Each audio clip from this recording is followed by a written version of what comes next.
അതാണ് പ്രജ്ഞാന വ്യതിരേകേണ അഭാവ എന്ന് പറയുന്നത്. കാരണം ഇപ്പോൾ സർവാധാരം എന്ന് പറഞ്ഞു കഴിഞ്ഞാൽ മേശ പുസ്തകത്തിന് ആധാരമാണ് എന്ന് പറയും. നമ്മളെന്താ ധരിക്കുന്നത്?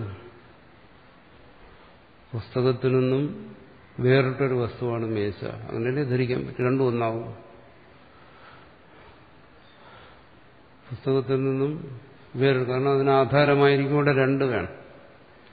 പക്ഷെ അവിടെ ആധാരമായിരിക്കുന്ന മേശ, ആധേയമായിരിക്കുന്ന പുസ്തകം എന്ന് രണ്ടറിവിന് വേണ്ടിയല്ല. പക്ഷെ ഇവിടെ രണ്ടറിവാണ് നമുക്കുണ്ടാകുന്നത്.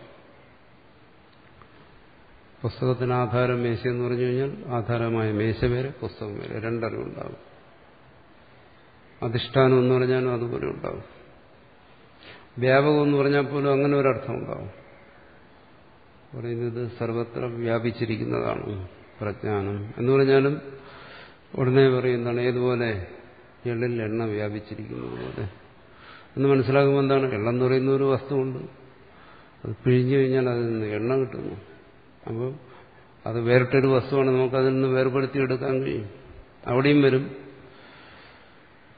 ദ്വൈതബുദ്ധി. എവിടെയെല്ലാം ഇത് പറയുന്നു അവിടെയെല്ലാം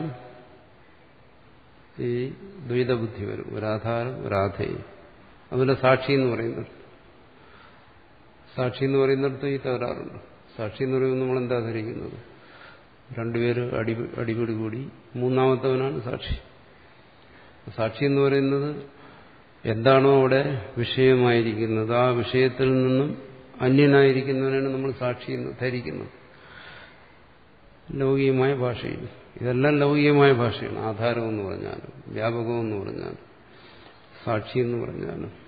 പക്ഷെ ആ ലൗകികമായ ഭാഷയെ ഈ അലൗകികമായ തത്വത്തെ ബോധിപ്പിക്കുകയാണ്.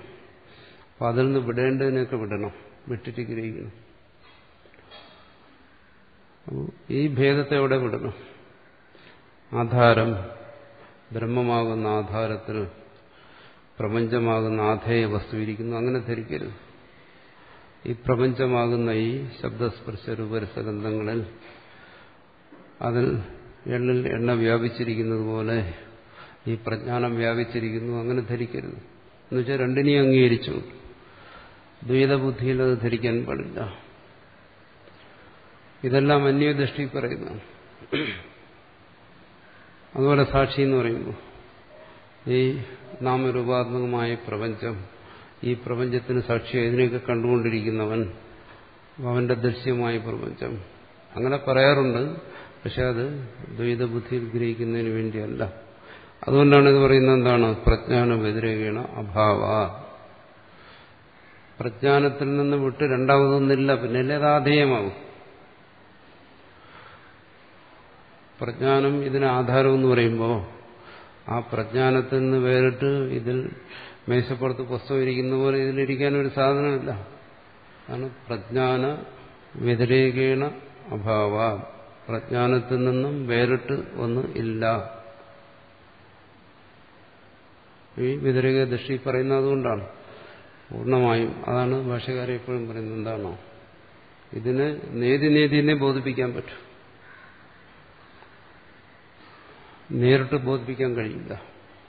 അതിതാ നേരിട്ട് ബോധിപ്പിച്ചു കഴിഞ്ഞാൽ നമ്മൾ അതിൽ ദ്വൈതത്തെ ഗ്രഹിക്കും, അദ്വൈതത്തെ വിടും.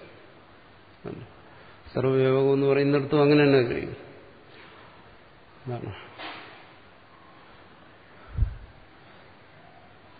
എണ്ണിൽ എണ്ണ വ്യാപിച്ചിരിക്കുന്നത് പോലെ എന്ന് പറയുമ്പോൾ ഉടനെ അവിടെ ദ്വൈത ബുദ്ധിയാ വരുന്നു. ആ വ്യാപകം കൊണ്ട് ഉദ്ദേശിക്കുന്നത് എന്താണ്? ഇവിടെ എണ്ണയേ ഉള്ളൂ, എള്ളില്ല. എന്നാലും അതിന്റെ സർവാത്മഭാവത്തെ കാണിക്കാൻ വേണ്ടി അങ്ങനെ ഒരു ഉദാഹരണം പറയും. ആ ഉദാഹരണം പാടെ അബദ്ധമെന്നുള്ളതല്ല. ആ ഉദാഹരണത്തിലൂടെ നമ്മൾ മനസ്സിലാക്കേണ്ട ഒരിക്കലും ഉദാഹരണത്തെ അല്ല, അങ്ങനെയല്ല മനസ്സിലാക്കേണ്ടത്. അങ്ങനെ മനസ്സിലാക്കുന്നവർക്ക് കഴിഞ്ഞ ദിവസം ഞാൻ പറഞ്ഞതുപോലെ കാര്യകാരണ ബന്ധത്തെക്കുറിച്ച് പറയുന്നിടത്തും ഉദാഹരണത്തിൽ നിന്ന് പോയാൽ ബുദ്ധി തത്വത്തിലെത്തത്തില്ല.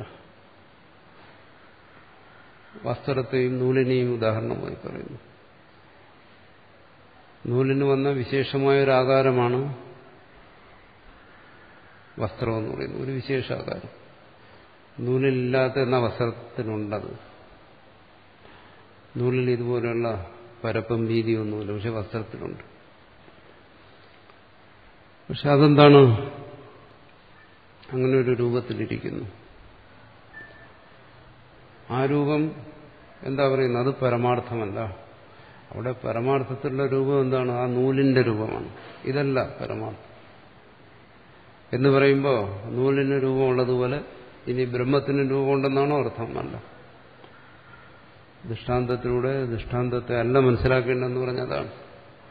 അഷ്ടാന്തികത്തിലേക്ക് വരുമ്പോൾ എന്താണ് അവിടെ ഉദ്ദേശിക്കുന്നത്? കാര്യമായ വസ്ത്രത്തിൽ ഉള്ള രൂപം എങ്ങനെയാണോ പരമാർത്ഥമല്ലാതിരിക്കുന്നത്, അതുപോലെ കാര്യമായി പ്രപഞ്ചത്തിലെ ഈ നാമരൂപം പരമാർത്ഥമല്ല.